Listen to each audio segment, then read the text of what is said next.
Bonjour à tous et à toutes.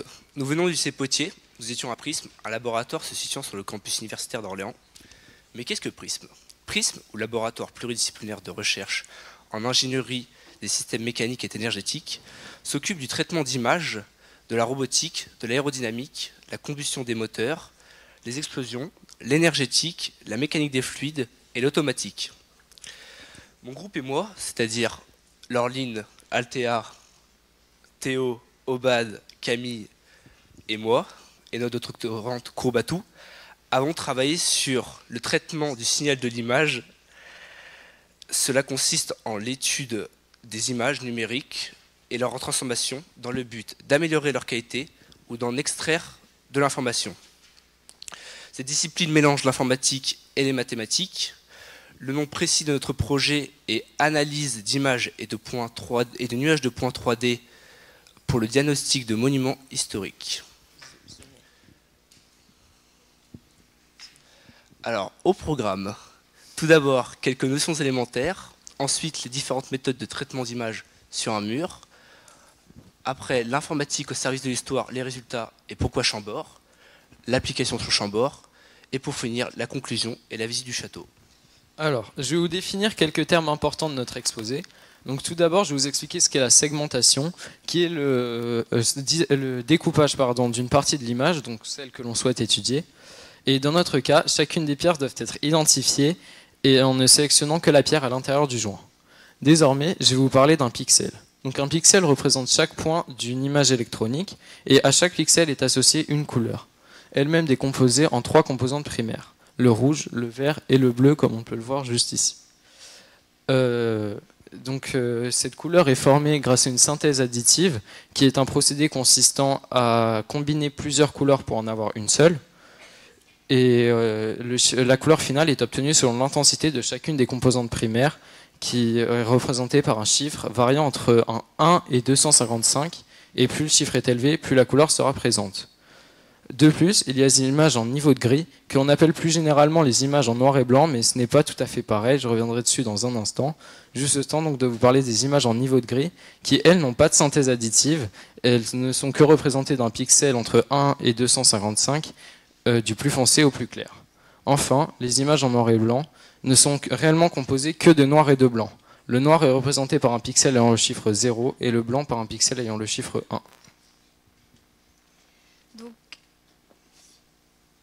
Donc, sur le cas du château de Chambord, nous partons d'une orthophotographie.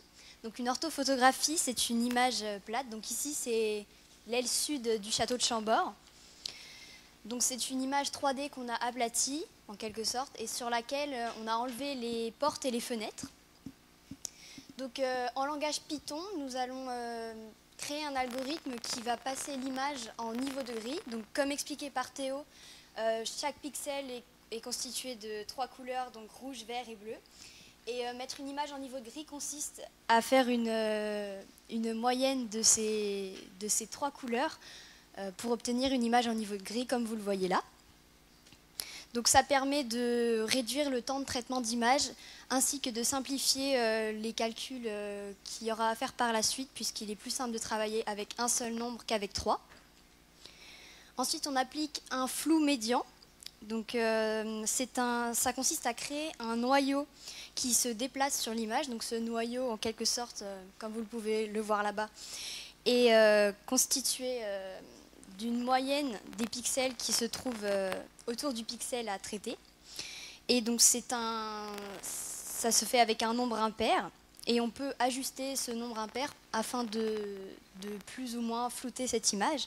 Ça permet de retirer le bruit, donc tout ce qui n'est pas une fissure ou une cassure sur le mur.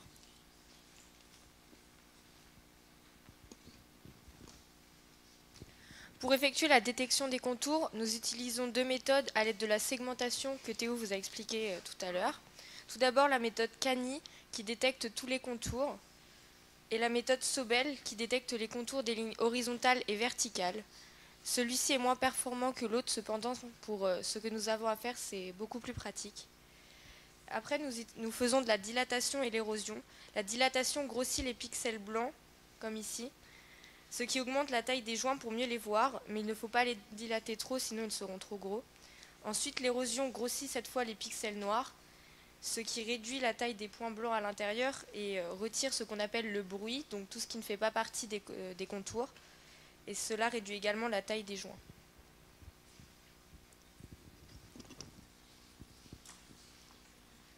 Après l'application de l'algorithme, nous obtenons une image exploitable, c'est-à-dire avec les contours des pierres ainsi que les éventuelles fissures visibles.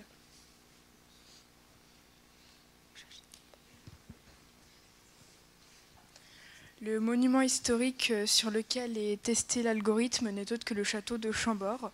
Mais pourquoi ce monument en particulier ? Alors, tout d'abord, le château de Chambord a été construit en 1519, c'est-à-dire il y a 500 ans cette année. De plus, ce château est entouré par un mur de 32 km de long, qui n'est pas présent sur ces images tellement il est long. Cela implique donc une vigilance constante de l'édifice ainsi que de ses murs, afin d'éviter toute catastrophe. Pour ce faire, il faut tout d'abord détecter les fragilités, ce qui sans algorithme prend énormément de temps. Cela en prend tellement qu'entre deux inspections ou entre deux réparations, de nouvelles fragilités peuvent apparaître. C'est à ce moment-là qu'intervient notre algorithme. En effet, grâce à ce dernier, la détection des fragilités est beaucoup plus simple, rapide et efficace. Cela permet donc de faciliter les rénovations et d'apporter un gain de temps assez conséquent afin de pouvoir se concentrer sur d'autres réparations plus rapidement.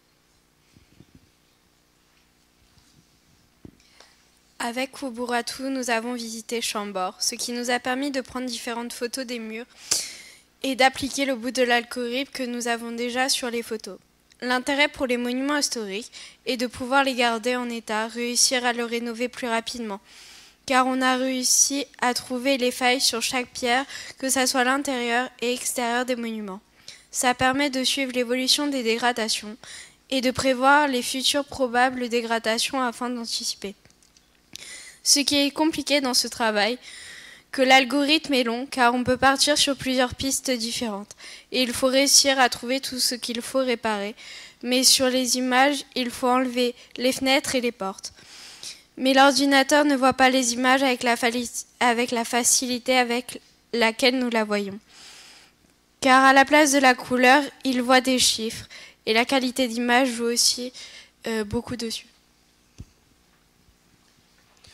Durant une dernière séance, nous nous sommes rendus à Chambord pour pouvoir voir de plus près le lieu d'étude de nos doctorantes.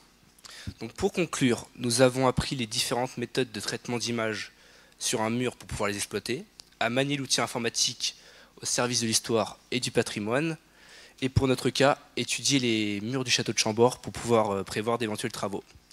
Donc nous tenons à remercier notre doctorante, nos professeurs et le laboratoire Prisme pour nous avoir accueillis. Et je tiens, moi, à remercier particulièrement mon groupe pour le travail fourni durant l'année. Merci.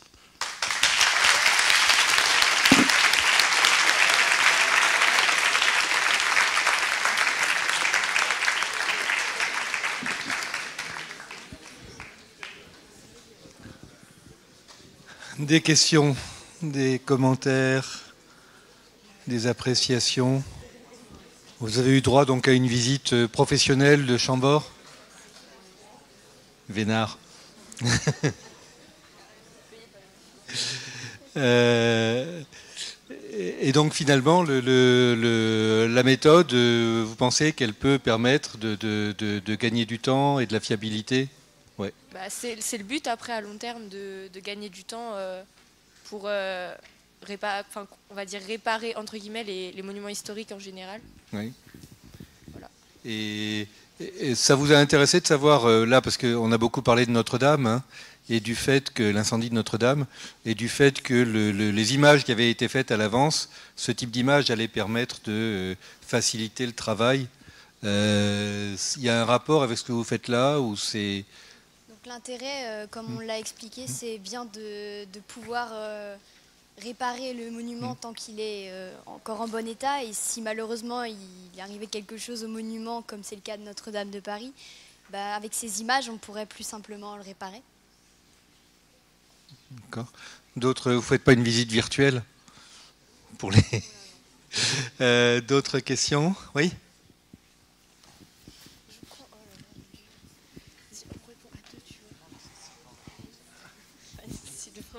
Je suis pas sûre d'avoir bien compris. Vous avez pris une image 3D et ensuite vous l'avez traitée pour pouvoir mieux voir où sont les failles pour pouvoir rénover ensuite? C'est une image 3D qu'on a un peu en quelque sorte aplatie à la manière de la façon dont on aplatirait par exemple un globe-trotteur. Ben, on en ferait une carte du monde. Et ben, c'est à peu près ce qu'on a fait pour cette image-là. Et ensuite, on a pu traiter cette image plus simplement. Et est-ce que cette image-là, elle est fiable et conforme au château de Chambord? C'est une photographie du château. C'est les murs, ce sont les murs originaux. D'accord, merci.